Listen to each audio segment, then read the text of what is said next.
Well, I'd like to welcome you all to the 16th annual Henry Kendall lecture. It'll be presented today by Dr. Tom Karl. So I'm Ron Prynne, Director of MIT's Center for Global Change Science, which co-sponsors the lecture together with the Department of Earth, Atmospheric and Planetary Sciences, headed by Rob Vanderhilst, who I think is going to be in the audience somewhere. The Henry Kendall Memorial Lecture Series honors Professor Kendall. He was a 1990 Nobel laureate in physics, a long-time, very distinguished member of MIT's physics faculty, and a very ardent environmentalist. The Kendall Lecture allows MIT faculty and students and members of the general public to be introduced to forefront areas in global change science by outstanding researchers. Henry was a founding member and past chair of the Union of Concerned Scientists. He played a leading role in organizing a number of very influential scientific community statements on global problems, including the most well-known one as the World Scientist Warning to Humanity in 1992. That is copied in the brochure that you had in the second half of it, and the call for action at the Kyoto Climate Summit in Kyoto, of course, in 1997. Today's lecturer, Tom Karl, has had a long and very distinguished career in the National Oceanographic and Atmospheric Administration, known as NOAA for short. He was a senior scientist from 1992 to 1998. Then he became director of the National Climatic Data Center from 1998 to 2015, and then director of the National Centers for Environmental Information for 2015 to 2016. He's now seems to be very happy in his retirement, and that's why I think we were able to get him here. Tom Karl has certainly served the nation in what I'll call interesting times in inverted commas.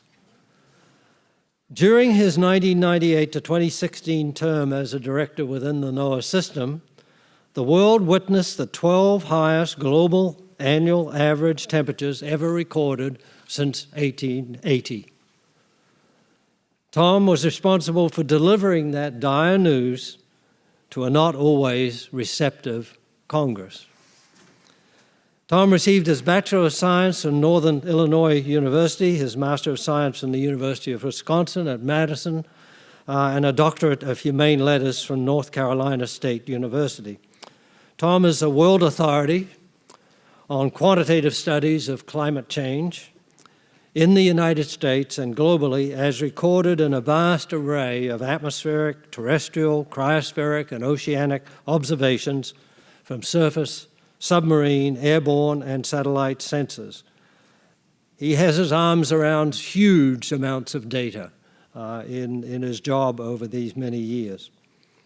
His many research accomplishments are described in over 200 peer-reviewed articles and books.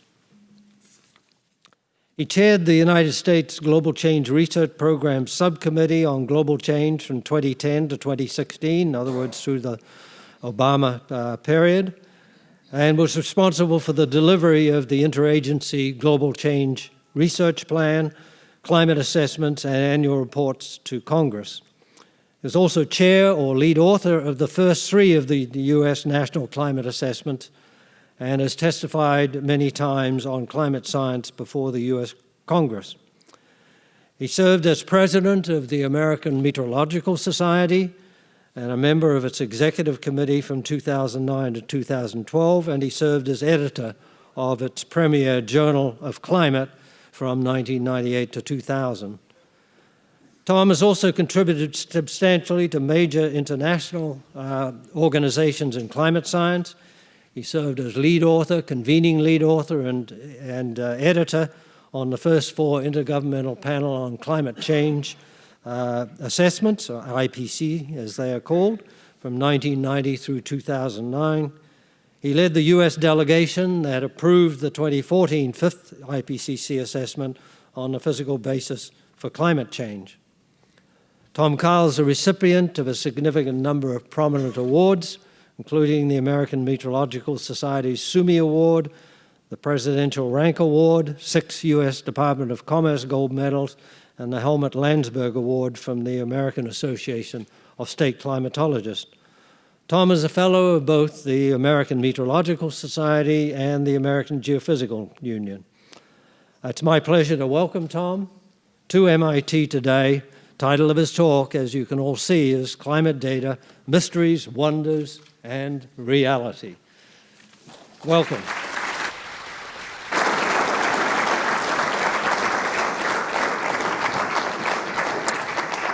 Thank you, Ron, and it's a very great honor to be here and to talk about one of my favorite subjects, climate data, to both those who participate in the Global Change Center for Global Change Science and with the Earth Atmospheric and Planetary Sciences program with the department. I have only several hundred slides, so I'll have to get through this pretty quickly. But I do have a fair number of slides, but there's not a lot of content to some of them, so hopefully I can get through this and you'll be able to understand what point I'm trying to make here. But first I thought it would be important to give an appropriate context because we're dealing with really the mysteries, wonders, and reality of climate data. And so here's a little cartoon for those of you who are fans of Don Quixote, and maybe I, in this presentation, consider myself kind of the Don Quixote, talking to Sancho Panza. Sancho, you consider yourself fortunate as I've deemed you worthy to accompany me on wondrous acts of chivalry, conquest. You'll see places of grandeur, noble adventures, deeds of bravery and courage beyond our wildest imagination. Sancho says, I believe everything you say, your worship, but right now you might want to buckle your saddles. It seems to be slipping off your high horse. So the point here is that while there is a lot we can do with this climate data, but as you see, there is a certain amount of reality to it. It is amazing today if you consider what information we have to draw from all the different observing systems, from remote sensing, satellites, subsurface measurements in the ocean, land weather stations, upper air stations, radars, satellite imagery, and that's not to mention the data that comes from models. An enormous amount of information to pull together to try and make sense of what the state and changing state of the climate is. The wonders, it is amazing. Quality is remarkable when you think about the kind of measurements we're getting today, the variety of measurements, have you seen from that previous figure? The volume. I tried to make an estimate as how much of climate data is in the major centers around the world today. And an exabyte is not an exaggeration. That is a lot of data. Put some context on depending on how big your personal computer is. That's about 1 million personal computers. The measurements we have, active measurements, passive measurements. We've got international cooperation and data exchange, not to be underemphasized, because without that, we would not have nearly the amount of information we have today. We've got 24 by 7 by 365 and 366 in a leap year measuring going on. All this to not only predict what the climate's going to do, but to document where we are now and how the climate is changing. So it's a remarkable set of assets that we have to draw from. Now, I said we've got great quality. We also have tremendous diversity in the quality. And so this then leads us to the reality and a lot of discussion amongst climate scientists as to how good is this data anyway. Here's an example. This is a reference climate reference station that has been set up specifically for the purpose of measuring climate variability. I'll talk more about this and how we use it, but you can look here. There's a number of independent rain gauges in the middle of this double fence to try and protect the instruments from aerodynamics effect, the precipitation gauges from wind. It's got 3 aspirated sensors, platinum resistance thermometers, extremely good. But we also have many stations to draw from that don't have this high quality. And here's the worst example that I think we could find. This was a picture of a NOAA cooperative weather station. And you can see here's the cooperative temperature measurements being taken in this instrument shelter 5 feet away from this trash burn barrel. So the question is, well, how do you make sense out of these data? Can you really trust them given this disparity? We have issues of quality that relate to the calibration history of the data. So in other words, I want to know how those instruments have been maintained over the years. There has been changing in observing methods, the way in which temperatures, for example, are sampled or precipitation sampled. I need to know that. Changes in instrumentation. How good is the metadata about these types of changes? Can I trust it? That's also extremely important. The environment surrounding the measurement, is it changing over time? Has that burn barrel been there forever, or has it just been reintroduced in the last couple of years? How do I interpret the measurement, the meaning of the measurement? Is it in an urban environment? Is it in a rural environment? Is it in the free atmosphere? All important. And then, not to be dismissed, if I'm going to make measurements, do I have power available? Is it solar power, some way of making an active measurement instead of a passive measurement? Do I have capability of bringing power to my measurements in remote locations? Those are all important aspects, mysteries of really trying to understand this data that one has to consider. What I'm going to try to do to bring some reality to looking at this data is look through a couple of examples. One is constructing time series of changes in global temperature, and in particular focusing on this so-called pause in global warming that's been talked about for the last number of years, particularly since the IPCC 2013 report. And also want to talk about measuring precipitation and its change, how much, how fast. We'll have some examples there and go through some of the issues. So I put this picture here, and I know some of the authors of these papers are in the audience. I know I saw Kerry Emanuel here, and I think he was part of one of the set of the co-authors. I put this on just to give you a sense of where we think we are when we talk about changes in temperature and precipitation. This diagram was put together by about 50 experts looking at whether or not we had more knowledge or less knowledge regarding a set of extreme phenomena that you see here. Everything from ice storms to heat waves, extreme precipitation, cold waves, and everything in the middle. So how much knowledge did we have with respect to our ability to detect changes from an assessment of 50 experts?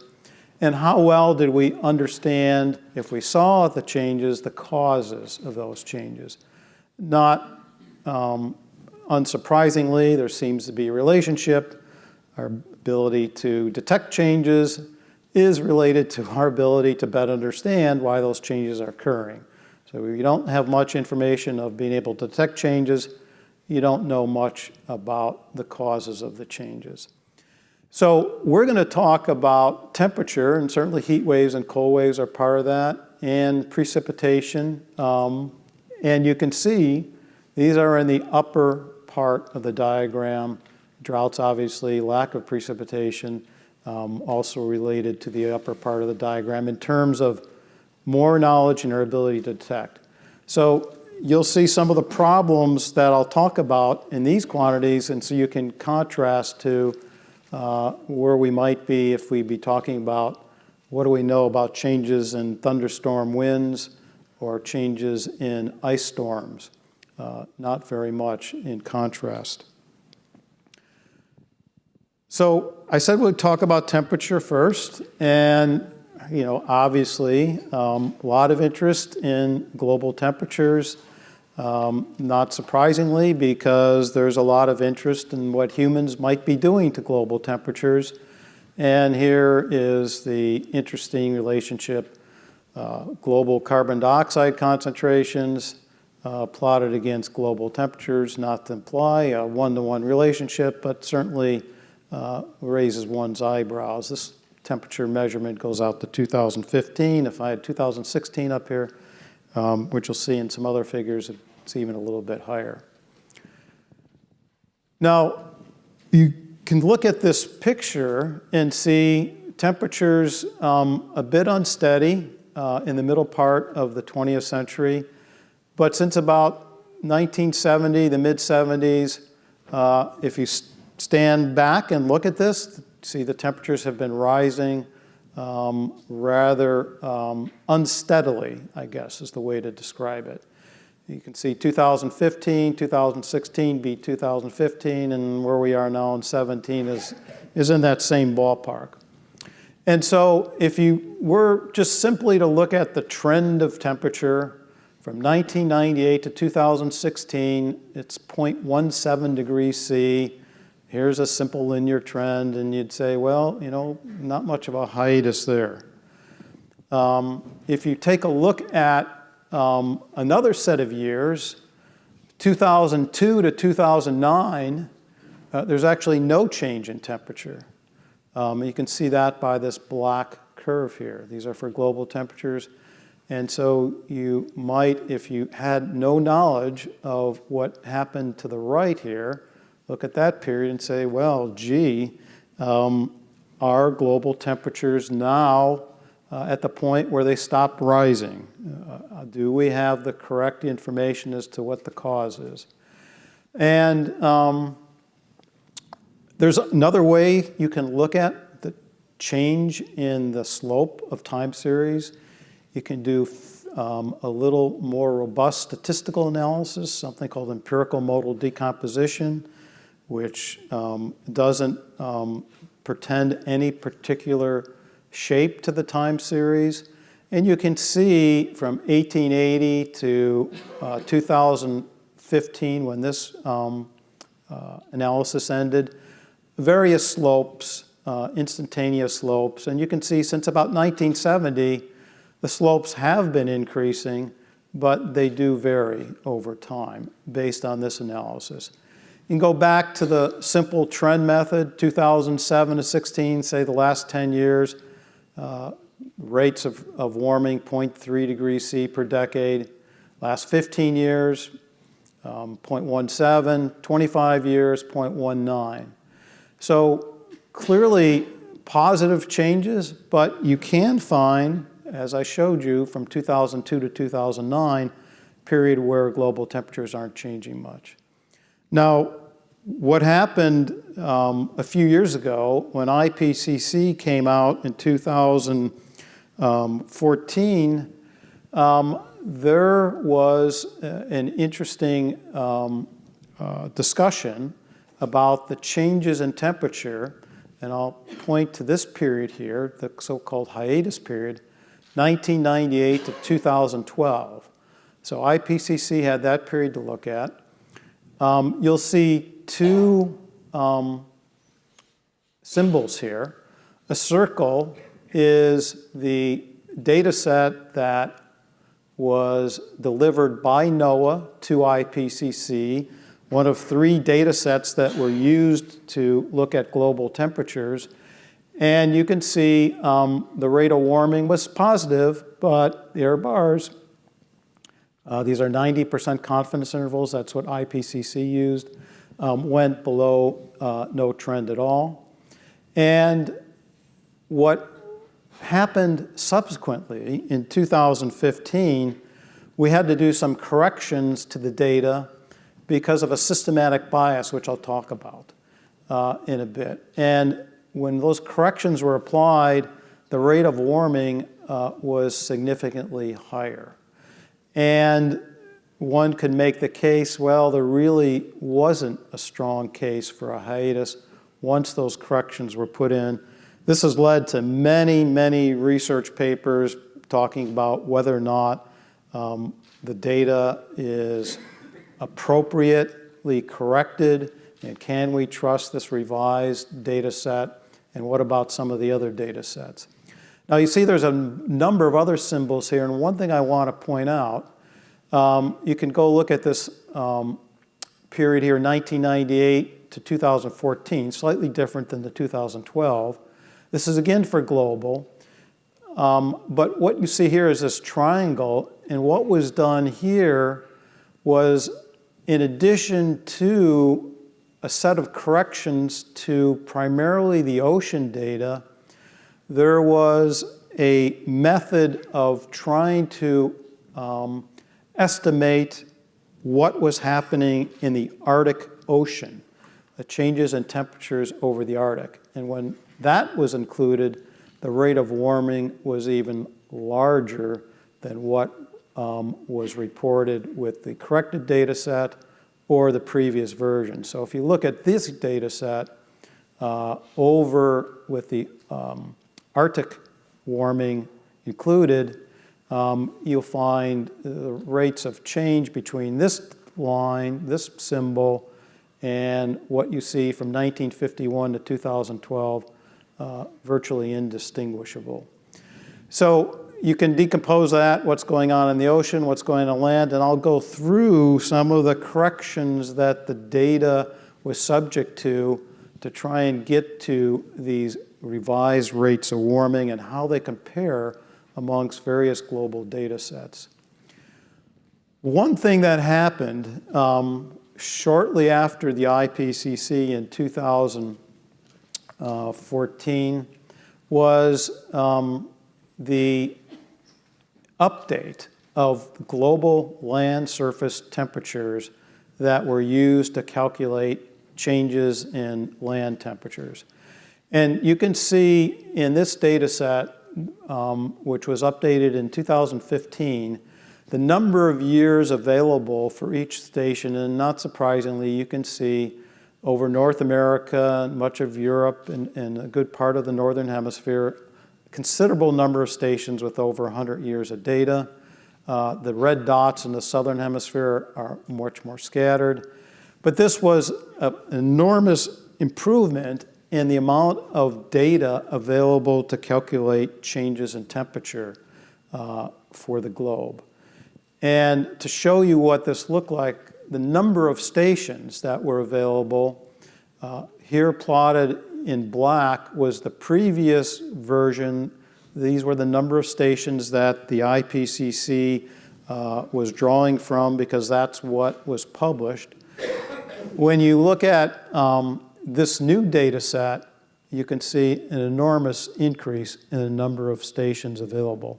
That's extremely important because one of the things you want to do with these stations is not only increase the spatial coverage, in other words, measure changes in places around the world as best representative as you can of the whole global landmass, but to try and identify potential errors in the data, like what we showed you, with that one cooperative station compared to the Climate Reference Network, you want to contrast and compare stations. So there's a number of analyses that do pairwise assessments of whether or not a station in one location is consistent with the changes in a nearby location. So the more stations you have, the better off you are in beating down that uncertainty.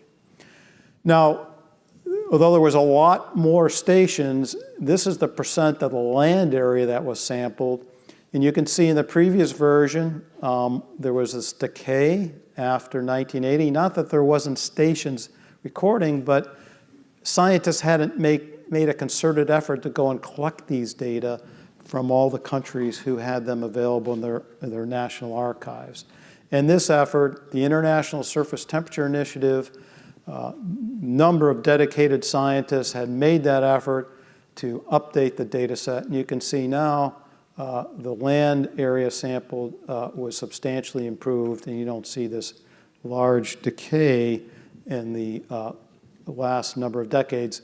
Especially important because this is the time we were talking about, is there a hiatus in global warming or is there no longer a hiatus? So one of the things that's important to do is to compare and contrast different methods to construct global temperatures. And what that enables you to do is to see whether or not the approach that different groups use to correct for errant values and changes in calibration, sampling method, landscape changes, whether those differences give you profoundly different results.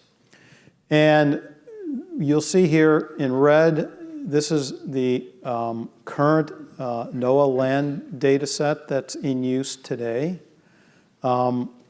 There is a new version that is still in review, but was made available online. The latest version, you can see it's in black.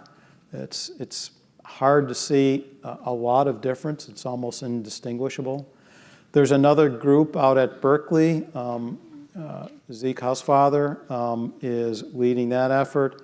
You can see the blue line here showing slightly warmer temperatures in the last couple of decades compared to the current NOAA land data set. And then there was a data set that my colleagues and I put together in a science paper called the Karl et al. Land data set. It's not being updated. It ended in 2014. It was only slightly different in terms of trends compared to the current version that NOAA is using. So you look at this and you say, well, there are differences, but certainly not spectacular, and the more recent versions show somewhat greater increases in temperature. Why might that be? I'll spill the beans in large part because there's more coverage in the high latitudes. And you'll see later where the warming is greatest is in the Arctic areas. And that now is being better sampled. So I just want to go back and say, well, how, you could compare and contrast different groups putting together data sets, but can you compare it to reference data? And in the US, this is a reference network that has been operating now since 2001, but really since about 2005, 2006 is the time frame where all these stations have been operating, and it's still expanding up in Alaska. And there's a number of sites in other countries for comparisons with their measurements. But this network was ideally put in to really measure multi-decadal changes in temperature. And so we can look at this network and compare to what we would obtain if we had longer records, but not of as high quality. And here's an example of what we see in the Climate Reference Network. I already mentioned there's a number of precipitation gauges, a weighing precipitation gauge, a tipping bucket. There's a double fence to protect these gauges against the aerodynamic effects of wind, which can really affect how much precipitation you actually measure. There's 3 thermistors here. These are platinum-resistant thermometers, and they're all aspirated. There's an anemometer at the height of the fence to try and ensure you know what the wind speed is if there need to be corrections for aerodynamic effects. There's a whole sorts of additional measurements that can help better understand what you're seeing in the temperature measurements. The value of having 3 sensors, here's an example. Sensors do go bad. If you've got 3, it's pretty easy to find out you've got a problem and which one it is.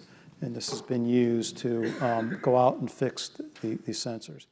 So the point is you really got a great network here. Here's examples of the pictures. You can repeat those photos year after year to make sure there's nothing unusual going on with changes in land use that could affect the measurements around the station. And if there is, then you can try to account for that. So again, going back, we can compare, how does this, now this is the worst example. Many of the other network sites in the regular weather observing and climate observing stations are not nearly this bad. So I'm giving you an extreme example here. But there are problems in those data that one tries to correct for a priori. And a simple thing is, you saw that instrument, I'll go back to it. Someone has to go out in that box and either look at the measurement, or there's another system out there called the maximum minimum temperature system.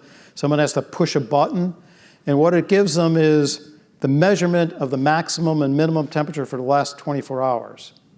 Well, that's great if you always go out and measure the temperature at the same time every day.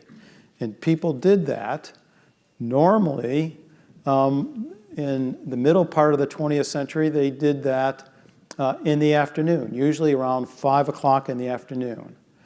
And what happened is the number of afternoon readers, or late afternoon is really more appropriate, evening, slowly declined over time in favor of people going out in the morning and making a measurement. The hydrologist said, we really want to know what the rainfall is in the morning. Can you go out and measure your rainfall and your temperature in the morning? And so there's a concerted effort, and observers went out in the morning.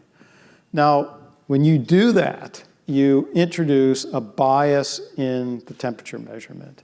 And we can test that. You can actually go and look at stations that measure temperatures on a 24-hourly basis, and you can pretend as if you're measuring the max and minimum temperature at different times of the day. And you can see if you go out at 5 in the morning, you are colder than the person going out at 1 in the afternoon, or 4 o'clock in the afternoon, 5 o'clock in the afternoon. So what was happening in this network is a switch from morning observers to, from afternoon observing to morning observers, introducing a cold bias. So you have to correct for that. You can develop a model to do that. Here's an example of what those biases are after you apply the model, and you can go back and test the model. You can see it's not quite perfect at noon, but since most of the observers here are going from 5 o'clock, from 7 o'clock, the model is actually pretty darn good at that time. So that's an important example of a correction that's applied to these data. Then you can actually compare and contrast a data set. This data set here is US HCN version 2. They're now on version 3, and there will be version 4 with even better improvements. And you can compare that to this climate reference network with all those red dots across the US and calculate the mean annual temperature and see how different they are over this time period. This figure ends in 2011. You can see they're not terribly different. And in fact, I've got some additional slides showing this trend going out even further. A recent paper by Housefather, published in GRL. This is looking at max and min temperature differences between the corrected historical climate network data and this reference network data and the uncorrected data. And you can see there are some differences, but what you see is a slow decrease here, meaning we still probably are over or under correcting the maximum temperatures, There's a built-in warm bias in the data for the maximum temperatures. The minimum temperatures look pretty good. And you can see the corrections actually bring this down a little better, the red a little bit less than what the blue is toward the end of the series. So we know there's probably still some bias left in this data. This analysis suggests, at least over the US, the maximum temperatures are probably warming a little bit more over these last 10 years than we have been reporting. Here's another way of looking at it. Unfortunately, this is the one slide that the color didn't show up.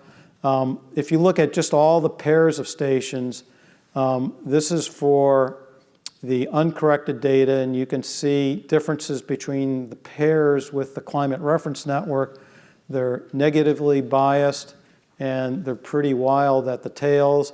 You correct the data, it narrows up, the bias gets decreased. And if you just look at pairs of the climate reference network, they center around 0, and they're even narrower. I know that's hard to read.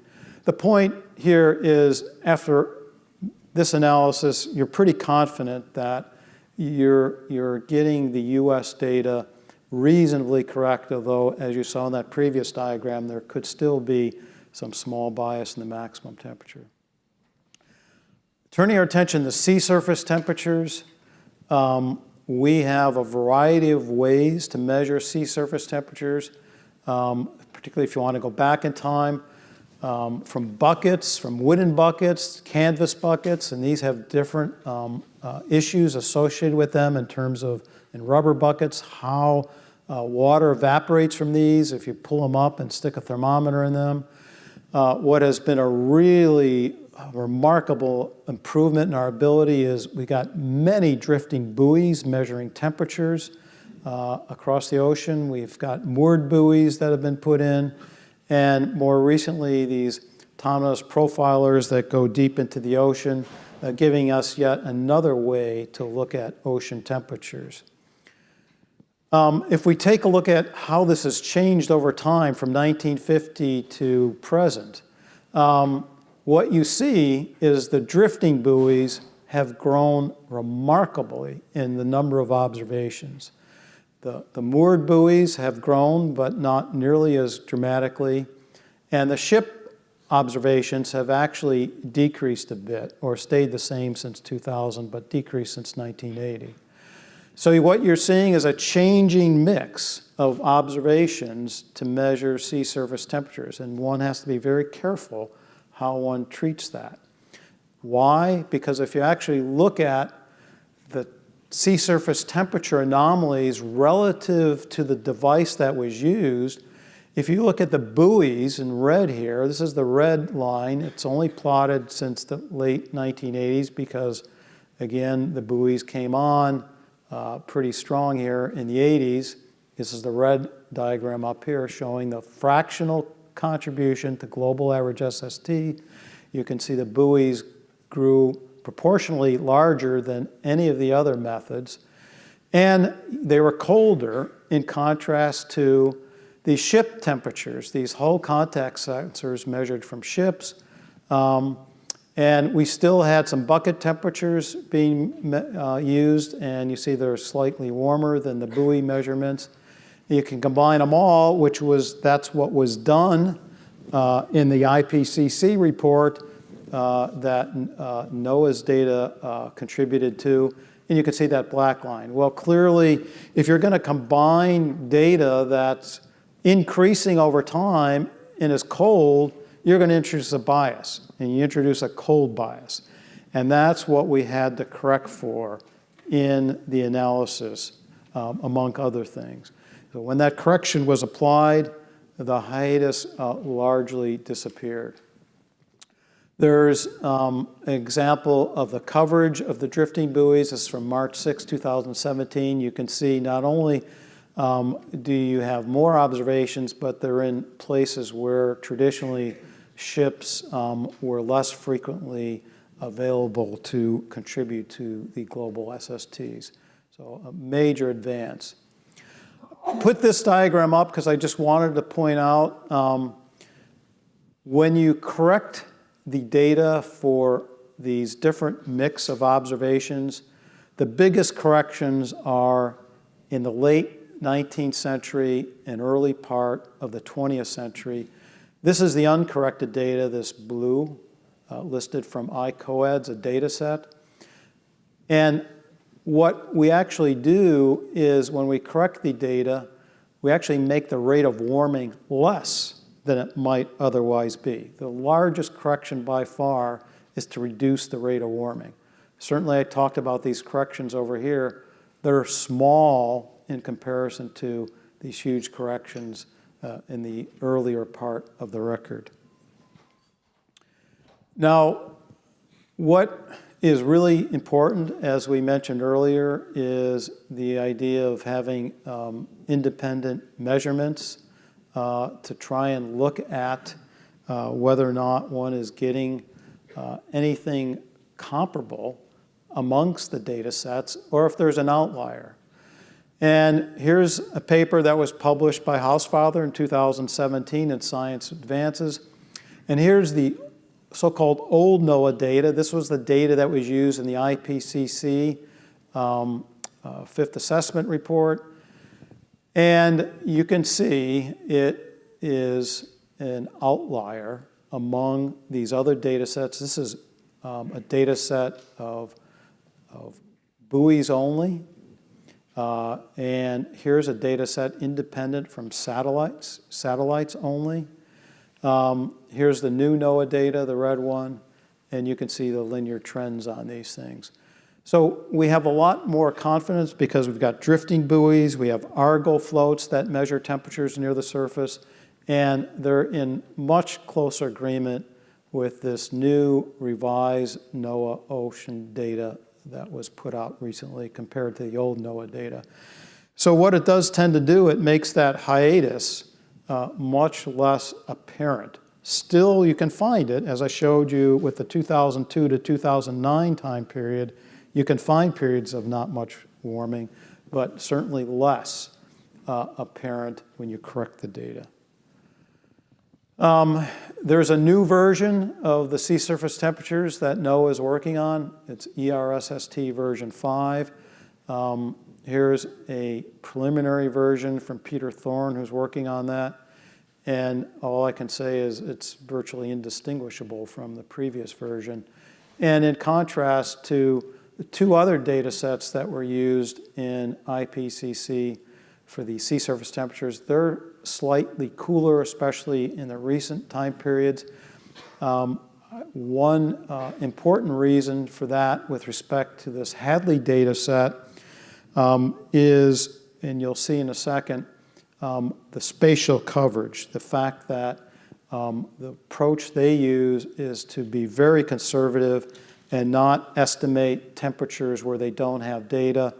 And that may be fine, except when you've got parts of the world that are warming fairly dramatically. Here's another example of global temperatures. This is from a reanalysis from a model. This is an example of taking all the information we have from all those observing systems that I showed in the early part of the talk, trying to use our understanding of the physics in the climate system to come up with a surface temperature. And as you can see, this analysis, which ended in 2015, shows some fairly consistent warming like the observational data in the last few years with some very high temperatures. So I mentioned earlier what was part of the reason that the sea surface temperature data from the Hadley Center isn't quite as warm as some of the other data sets. Cowaton and Wei published a paper on global temperature trends this is from 79 to 2002, and they showed when you actually estimate, they used a kriging approach as a statistical method to estimate changes in temperature over the areas where there aren't many observations. Substantial warming, this is being left out of the Hadley Center data in the spatial analysis. And in fact, if you see what was used in IPCC, 1901 to 2012, a lot of blank areas. This is the NOAA data where there is more extrapolation. This is the NASA data. They actually make a concerted effort to try and figure out what's going on in the Arctic. And so you can see part of the reason for the differences amongst these data sets is how they're treating data that's not available. And when data comes in, even today, despite the fact that we know the Arctic is warming strongly, some of the analysis don't incorporate it. And I can tell you one of the things that we've seen that's really tricky, when you actually look at some of the land stations in the high Arctic areas, you put quality control analysis schemes. If you get a 5 degrees C difference between normal climatology in any given month, that data gets kicked out. Well, what we've seen in some of these areas, when there's no ice now in some of these locations, they can be 5 degrees C warmer. So I have to go back to these quality control programs and change what we were throwing out before as being bad and now keep it, just because the sea ice has melted. The ocean allows a lot more heat to escape into the atmosphere. Temperatures are much warmer than they might otherwise be had they been completely surrounded by ice.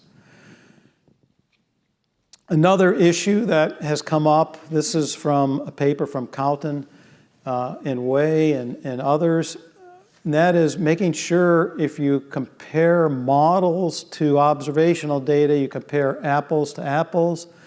The red line shows an example if you only look at the surface, 2-meter surface air temperature, both over the oceans and the land, you get this red line, significant warming. These are from the latest generation of models averaged together. However, if you look at the fact that how our global temperatures are calculated, we use sea surface temperatures and land surface temperatures. Sea surface temperatures aren't warming as fast as the 2-meter temperatures, then the models don't show as much warming. If you now mask the models for the same areas of the globe that you have observations for, the warming even gets smaller. And you can see these differences are fairly substantial. So you have to make sure, the observed here is the gray. You have to make sure you're very careful in what you're comparing and contrasting to see if indeed there's any consistency between what's observed and what might have been expected from models. And here's an example using that correction for comparing apples to apples. These red and blue lines, here's what all these models suggest with business as usual kind of scenario for increases in greenhouse gases. And if you actually update the forcings that we've seen beyond greenhouse gases for volcanic eruptions, solar variability, you can see the observations and the models are much closer together. So I've talked a lot about the in situ measurements, but not much about satellites. We've got a number of methods to take satellite data and incorporate buoys and sea ice to come up with an optimally estimated product that has both satellite data and measurements from the ocean. If you do that, you can see you get rates of warming between 0.07 and 0.15 per decade, 1982 to 2014, depending on the data set you use. And the key here is the outlier in this is our old ocean temperatures, where we know we had a bias with respect to the way we corrected for the drifting buoys, and this optimal interpolated SSTs from satellites, when we recognized there was a problem of seeing and mixing up very light cirrus and interpreting that as sea surface temperatures, actually making the SSTs too cold. We then actually ended up with a bias. In fact, we stopped using this product and went to this daily approach where we corrected it for the ocean temperatures made from buoys and ships. You can compare this. This is a set of analyses from the Argo floats, the buoy floats, a number of different ways of doing the sea surface temperatures from satellites. And you can see the odd one out again is our old NOAA data. The new versions all have substantially warmer temperatures. Here's an example. Zeke Hausfather published, as I said earlier, another example of that analysis with the new NOAA data, the Berkeley data, the Hadley data, the old NOAA data, the NASA data, the count and weigh data. And you can see, again, here the two outliers are the old NOAA data and perhaps the Hadley data set in purple. So I think we have a lot more confidence that the hiatus that was reported is not nearly as strong as we thought, but you can be the judge because there is a lot behind these data. One thing that has also been talked about, not just the surface temperatures, but what about the tropospheric temperatures? What can satellites tell us above the surface? Does it give us a consistent figure? And there's always a trade-off here. You know, you can try and use geostationary satellites, but they only cover one part of the globe. So polar orbiters have been really the go-to satellite, and particularly the microwave measurements on polar orbiters. There's a lot of issues with satellites. In fact, Karl Mears, who's probably the world expert on this, has said, you know, he thinks it's more difficult to correct the satellite data for temperatures than the in situ data. You have orbital decay in different fields of view, gaps in measurements. You've got inter-satellite temperature differences, and they actually vary when they're over land and the ocean. You have orbital drift. We have our old observation time bias problem, instrument degradation, and we have to understand what the heck we're measuring. We'll talk about that in a second. From the microwave sounding unit, there's a number of weighting functions that can be used to look at measurements in the troposphere. And depending on the way you use these channels, these microwave channels, you can get different weights, and they emphasize different parts of the troposphere. There's been an effort to get at the lower troposphere. There's some issues, obviously, with how that works over very high terrain. There is measurements here from the satellite that there's a channel here called T2, but you notice T2 goes pretty high up into the stratosphere, and we know the stratosphere is cooling, the troposphere is warming, and so you might get a mixed signal here if you're really trying to look and see how much warming has occurred. So there's some clever things people have done, do some linear combinations of different channels to try and get an improved weighting of the troposphere as opposed to having this slop into the stratosphere. When you actually do that and make some of the corrections, here's an example. Here's the mid to upper tropospheric temperatures that's been corrected. You see a warming, 1979 to present. Here's the uncorrected temperatures. The warming is not as strong. And here's an example over the tropics. Now, I mentioned observation time bias. Here's an example of the changing time in which the satellites cross the equator. And you can see some satellites have drifted a lot more than others. This actually introduces significant bias. Here's an example from Karl Mears and Frank Wentz showing that observation time bias, depending on the local crossing time of the satellite, derived from global models. These are from a climate model, but not trying to predict into the future, but just looking at what would the impact would be if I cross the equator with a satellite at different times. And so they go through their data set and try and make an adjustment. When they make that adjustment, here's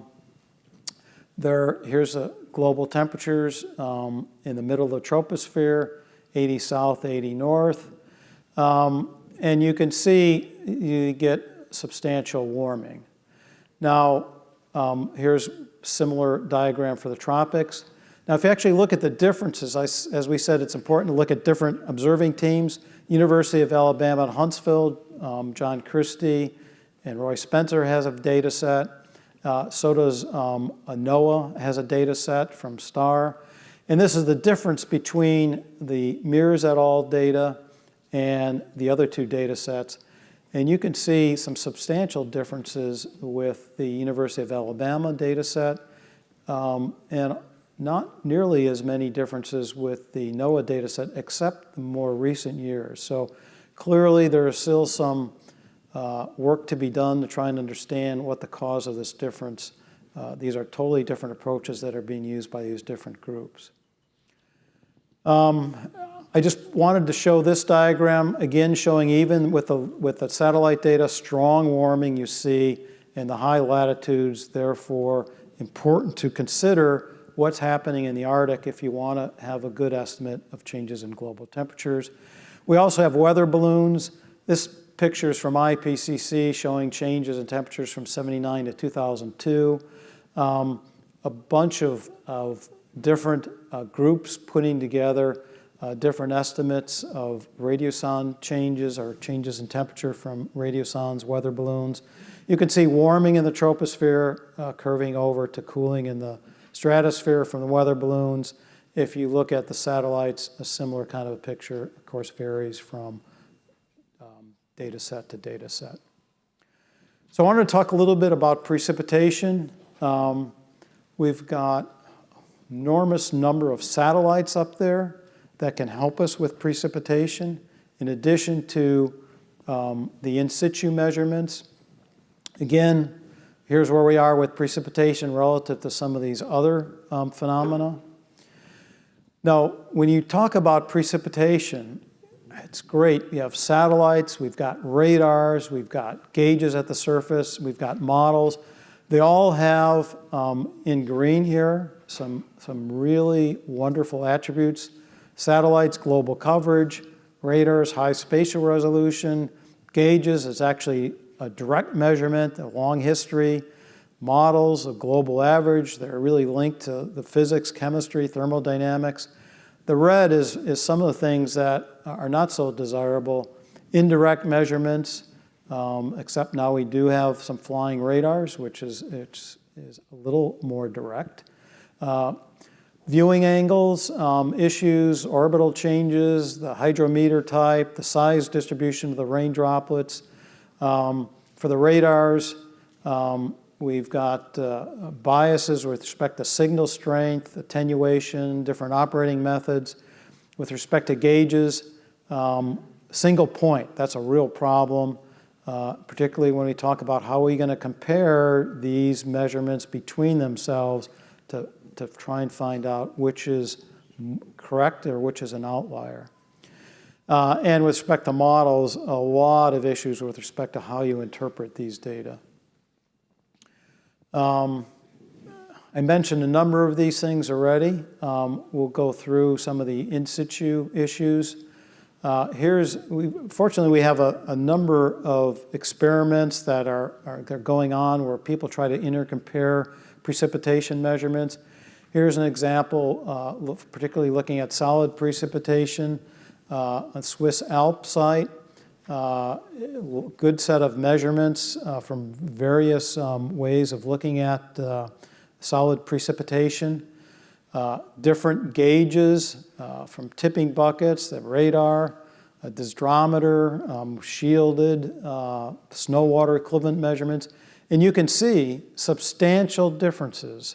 These are accumulated precipitation throughout. This is from 2013 all the way through 2014 in June. And so one has to be very careful if one is looking at changes in precipitation, and they're coming from a changing mix of these measurements. Here's an example of how wind speed, it's 30-minute average wind speed at the bottom. Here's the 30-minute accumulation catch. Looking at one instrument, the weighing gauge is a popular gauge, but 3 different sites. And you get tremendous differences in the biases, largely due to the amount of solid precipitation you get at different sites. So I'm giving you a picture, a lot of problems with precipitation, many of which we haven't been able to deal with. Why is it important? Well, if you look at projected changes, here's an example from some of the IPCC models. This is from the generation that was used in the IPCC 5th assessment. This is from the NOAA, the National Climate Assessment, the U.S. National Climate Assessment. You can see fairly dramatic expected changes with high emission, more precipitation, high latitudes, and it varies by season. If we try and have an estimate of what we see in the data that we've used to calculate changes over the last 30 years compared to the first 60 years of the 20th century, you see some rather interesting characteristics, increases in the fall, precipitation, mixed bag in wintertime, and some significant increases in the spring. Is this data real? Well, most of the gauges here have been the typical gauge that the National Weather Service has used, which hasn't changed too much for a lot of these stations, but some of them, they have changed. These have not yet been corrected. So there could be some nuances here that are important. Here's what the changes look like across the contiguous U.S. You can see considerable decadal variability, but substantial increases in the last few decades. All kinds of issues with the in situ measurements. Globally, there's really no standard design. The precision and measure and accuracy of the tipping bucket measures, these measurements vary greatly, and that tends to be the most prevalent. Calibration procedures change from country to institution. The environmental conditions around the gauge orifice, we don't have good metadata on that, and that's important with the aerodynamic effects. So a lot of issues associated with precipitation, least of which is how do you compare what is measured from, say, a whole suite of rain gauges to a model observation. And the model observations are in a grid cell. And so here's an example. Francis Weirs sent me this picture. They actually had 40 in situ rain gauges inside a 50 by 50 kilometer grid. This is up in Vancouver area. And you can see when you compare these, the model and the observations, the black and the blue don't look too much different. But there are very few places around the globe where we've got 50 or 40 stations with a 50 by 50 kilometer grid scale. So some real issues of how we're going to compare and contrast these things. Other people have looked at satellite-derived data, a whole bunch of teams looking at various ways to look at satellite data. And one can also compare that to radar data where we have it at the surface and gauge data. And if you make that comparison, this isn't even looking at changes. This is a paper from Kidd et al. This is just looking at, can we figure out what the mean precipitation is? And you can see, depending on the method, you get substantial differences. Now, when you look at changes over time, this is for southern England, where we do have a very dense network of gauges. You can see the gauge data here in the dotted, kind of down here at the bottom. You can see some satellite estimates, this Persian data set, way, way off. If we look at the ECMWF, or reanalysis data, tends to be more precipitation than what we see from the rain gauge data. So we have a lot of work to do with precipitation. There is hope on the horizon. The GPM, Global Precipitation Monitoring Satellites, these are essentially flying radars. Combined, you can actually now, with this iMerge data set that NASA's putting together, it's updated every half hour. We have 12 different satellites. I'm sure there'll be a whole host of other issues, but at least this is a new attempt at trying to get global estimates of precipitation. Here's what we come up with from IPCC. Not much evidence for strong changes in global average precip. This is the global average, a number of different groups putting together the data. You can see more variability here from group to group than what we saw with the temperature measurements. And you can see part of the reason is we just don't have the measurements except more recently here, the 1951 to 2010 period. This is from IPCC. There might be some hope with the extremes of precipitation because with the extremes, they're not affected as strongly by the aerodynamic effects of wind unless they're coming during hurricanes, which in some places of the world, that certainly occurs.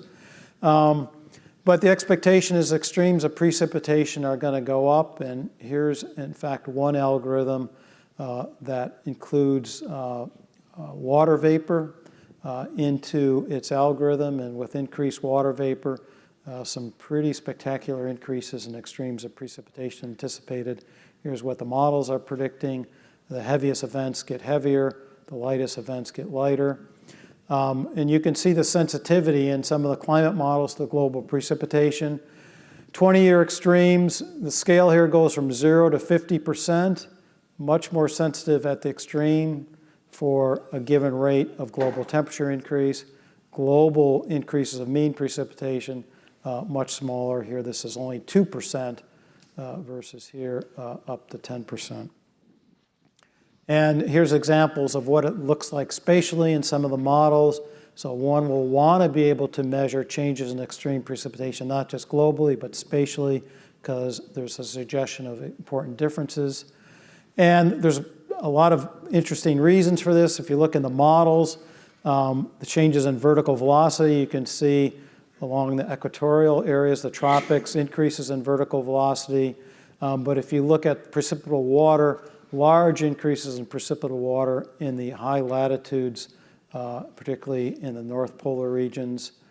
And you can look at precipitable water differences in these models, and you can see that there are preferred regions. This is 60 to 90 north in the dark green areas where precipitable water goes up substantially. If you look at the southern hemisphere, there are increases, but they're not nearly as strong. So a lot of texture there.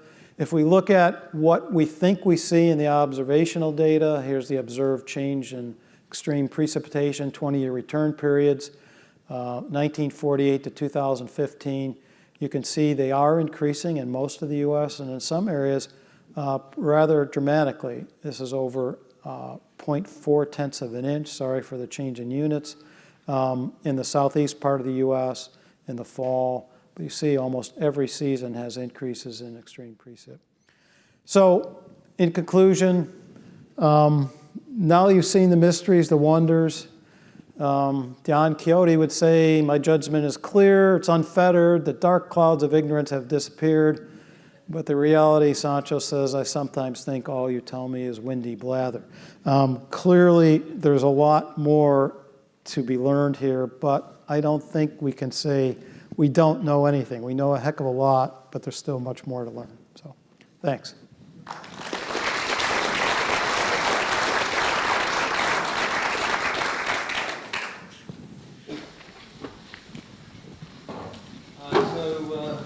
Karl would be delighted to answer questions. To enable the audience to hear the questions, if you are able to, get up and use the microphones that you see set up here in the alleyways coming down.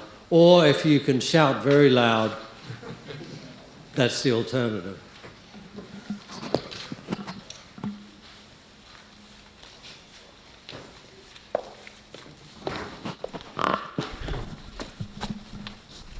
You are all convinced that what Tom said is correct?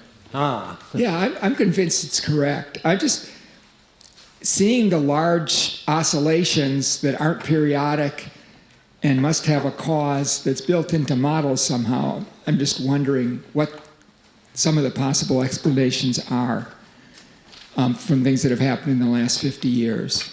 Are they events, or are they slow changes, or do we know?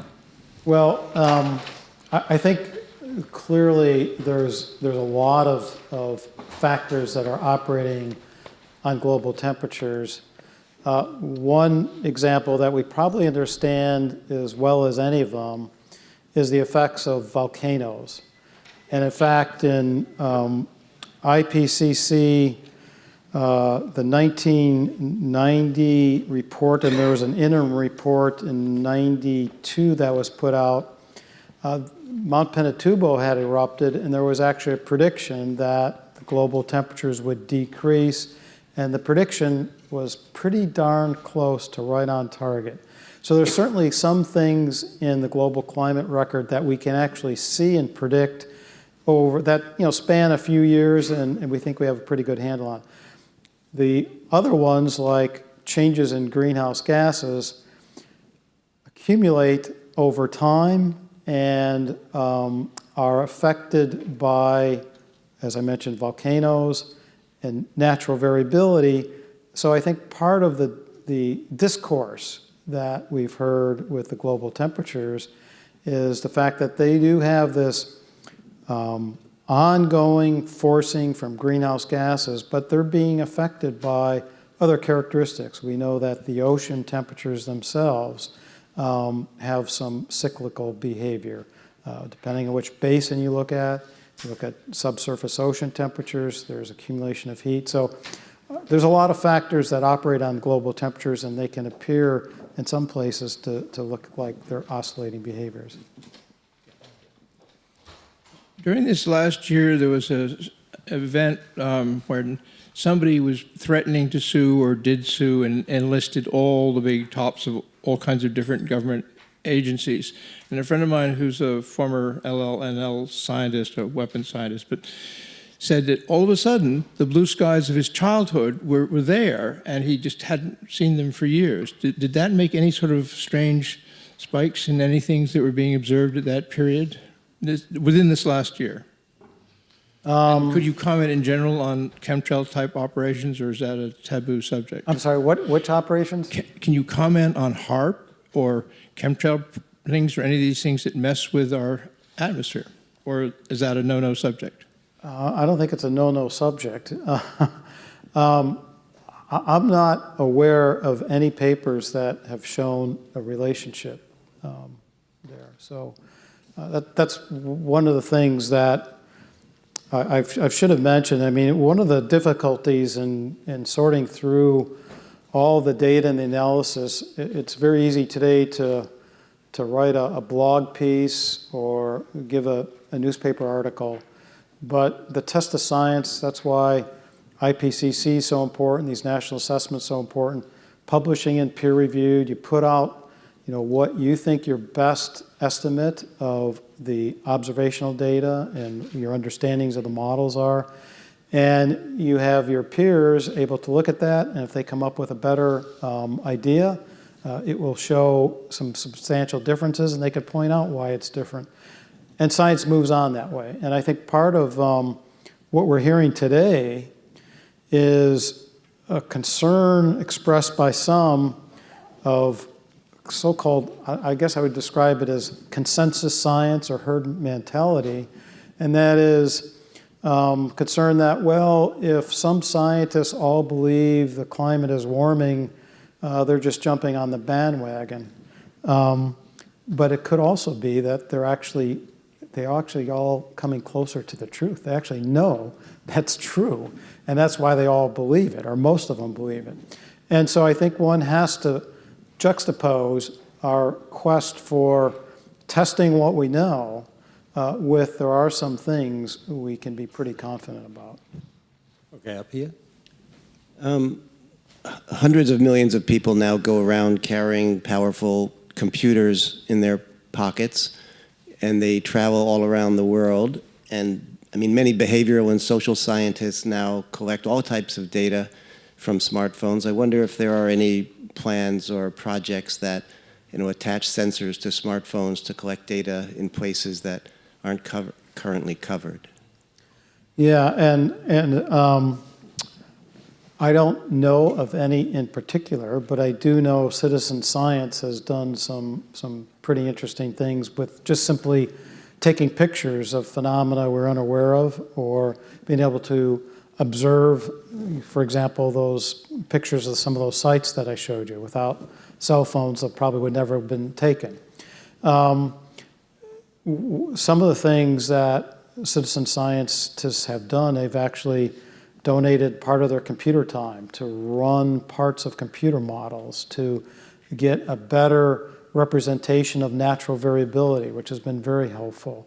Other things that have been done, reanalysis, I don't know if Carrie's still here, Emmanuel, but reanalysis of hurricanes and tropical storms, looking at satellite pictures and trying to get an example of that. So there are things that can be done that can be quite helpful.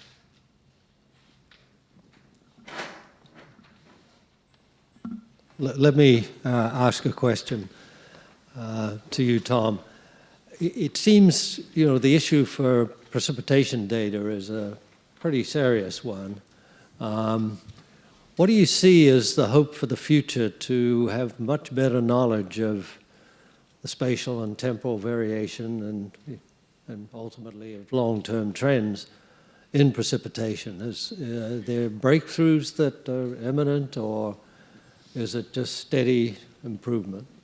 Well, I showed the GPM, Global Precipitation Monitoring measurements, and having a set of satellites that really are measuring active measurements from radar, that's going to be a major step forward. I think it's too early to say how much of a big improvement that will be in measuring global temperature, because it has to be sustained, and one will need to look at that data and compare it and contrast it with, you saw some of those measurements with all the various ways of looking at precipitation data. It's really one of the underemphasized and discussed quantities, because it's probably, I think, one of the more important quantities, and some could argue more important than temperature in terms of what it does to the impacts on the planet. But we're in far worse shape in terms of understanding overall changes. So I'm not offering a great gleam of hope, but there is some hope with the GPM measurements. Yeah. Thank you. As I'm sure you know from a long career with NOAA, the primary users of this data at this point are not people intimately involved in collecting and analyzing them, but are like social scientists, policymakers, people in journalism, et cetera. Given the challenges with data collection at this point, what's the number one caution that you would give to people like social scientists and policymakers who are trying to use precipitation and temperature data? Yeah, I would say I'd be put it this way. I'd be cautious to make sure you understand the question you want answered with the data you have can really answer your question. And in some cases, it can do a remarkable job. So if you wanted to know, how much wetter this year was compared to a period in the 30s, you probably get a good idea, and depending on how accurate it needs to be, you can get that. If you need to know, is precipitation really gone up by 3%? Then you may be in some difficulty. So I think it really depends on knowing whether the data you're using can be appropriately used to answer the question you have. And that may mean talking to some specialists if need be. Thank you. Yes. I apologize if you already addressed this, but I just recently in the past year, sort of the light bulb went on in terms of reading and so on. One of them was the Milankovitch cycles, which you may have or not done. And that seems pretty amazing to, have that kind of thing going on that might explain ice ages and stuff, regardless of the level of CO2 and so on. But the second one is, I read somewhere that one professor, I think Penn State, that one of the key things to kind of maybe get the public more into it in terms of the reality of climate change or global warming and so on, is the making the certainty around or reducing the uncertainty around the hypothesis that CO2 increase, the incremental increase over time is causing this global warming. It's like the driver. So many of them say that that's the driver. And around that, it's say, okay, great, there's a lot more CO2 in the air, so that's a greenhouse gas issue. But it's never really explained what the mechanism is around that blanket effect in terms of the individual CO2 molecules absorbing certain wavelengths and then emitting them after they're excited, emitting them randomly, and some of that goes back down and keeps it in there. Like, is there any visual sort of thing one could do with data to show people what that mechanism is?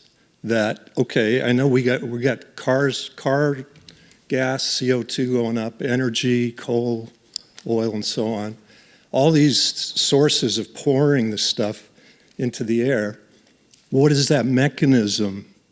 And obviously, just a small quantity of CO2 gas has a ton of molecules in there. Is there some way to, use data to visualize what's going on there? And maybe they could just say, okay, I get it. It's like a trap, and it is sort of, for us, a pollutant. Yeah, no, I think that's a great comment. One of the difficulties, in fact, I would argue one of the gravest difficulties with carbon dioxide is you can't smell it and you can't see it. And so why did people, you could ask yourself, why did people get pretty excited with the oil spill in the Gulf of Mexico? Because every night on your TV, you could see the oil spilling out into the ocean. You can't see the CO2 spilling out in the atmosphere. And so I'm sure there's a lot of clever ways visually to make that point. I'm not aware of ones that I could tell you to go and look at, but I think it's a challenge for people to do. Hello, Dr. Karl.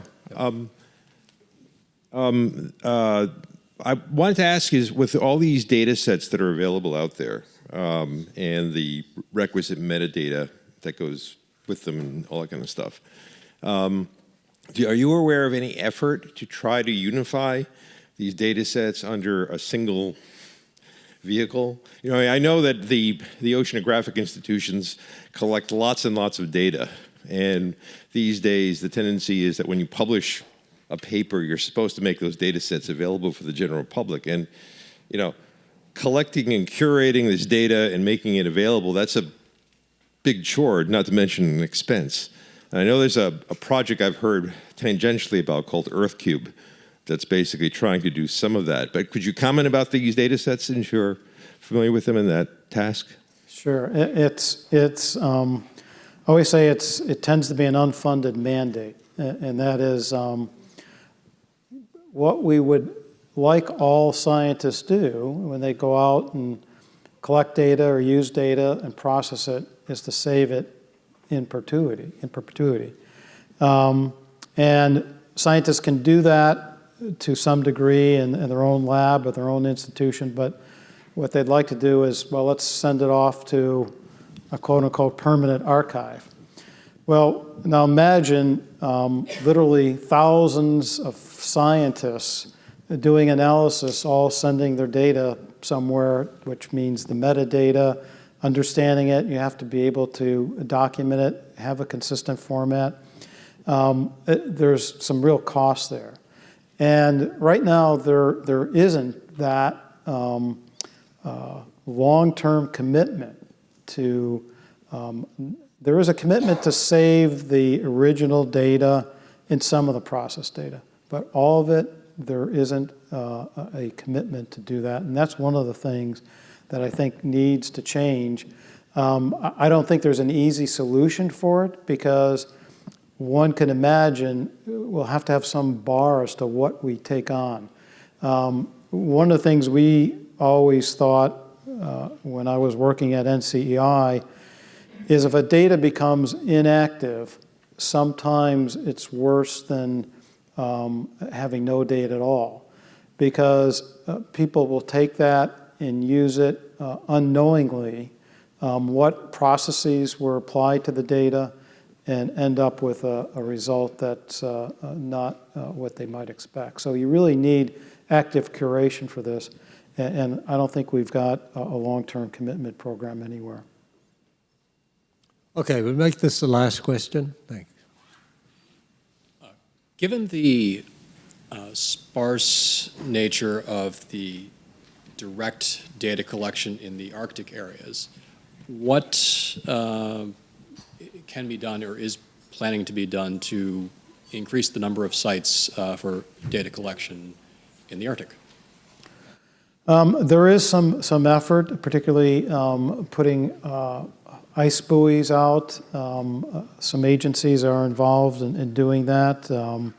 There is obviously efforts on measuring the Arctic today more comprehensively than we ever had in the past. However, you may not see these benefits until 10, 15, 20, 30 years down the line. If you recall, that climate reference network I put up had a growing set of stations in the Arctic and Alaska. It was the last place it actually went to, because it's really hard to keep measurements going where there's nobody around and it's hard to get to. I mean, really hard to get to. And so, but the point there is it'll take, a number of years, even some of these efforts that are ongoing today. If you really want to see some changes, you got to be committed to doing that for 10, 20, 30 years. Okay, with that, I think we should thank Tom for both the lecture and the answers.